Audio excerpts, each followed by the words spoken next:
ప్రభుత్వం న్యాయం చేయాలని విద్యార్థి సంఘాలు డిమాండ్ చేశాయి. విద్యార్థులను మోసం చేసిన యాజమాన్యంపై తక్షణమే చర్యలు తీసుకోవాలంటూ యాజమాన్యం దిష్టిబొమ్మను దగ్ధం చేశారు. నగరంలోని కోటిరెడ్డి సర్కిల్ వద్ద నిర్వహించిన ఈ కార్యక్రమానికి ఐఎస్ఎఫ్, ఎన్ఎస్యుఐ విద్యార్థి నాయకులు హాజరయ్యారు.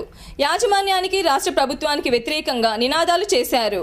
అనంతరం వారు మాట్లాడుతూ విద్యార్థుల నుండి కోట్ల రూపాయలు వసూలు చేసి మోసం చేసిన కళాశాల యాజమాన్యంపై తక్షణమే చర్యలు తీసుకోవాలని డిమాండ్ చేశారు. అంతేకాకుండా విద్యార్థులకు న్యాయం చేయాలని, లేని పక్షంలో ఉద్యమాలను ఉధృతం చేస్తామని హెచ్చరించారు.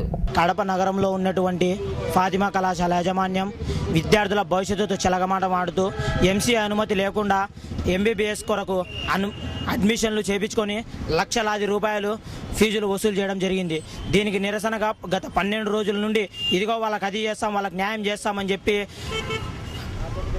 ఇదిగో వాళ్ళకి చేస్తాం, అది చేస్తాం, ఇది చేస్తామని చెప్పి విద్యార్థుల భవిష్యత్తుతో చెలగాటమాడుతూ ఏ ఒక్క ప్రకటన, స్పష్టమైన ప్రకటన ప్రభుత్వం నుండి రావడం లేదు.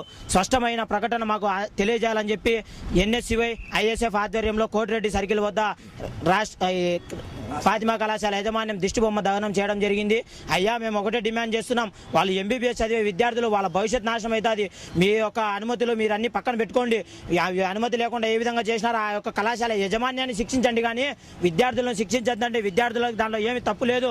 వాళ్ళ యొక్క అనుమతి ఉందని మోసపూరిత హామీల వల్ల వాళ్ళు మీలాగనే చంద్రబాబు నాయుడు లాగానే ఆ కళాశాల యాజమాన్యం కూడా మాకు అనుమతి ఉంది అని చెప్పి వాళ్ళ దగ్గర అడ్మిషన్లు చేయించుకోవడం జరిగింది.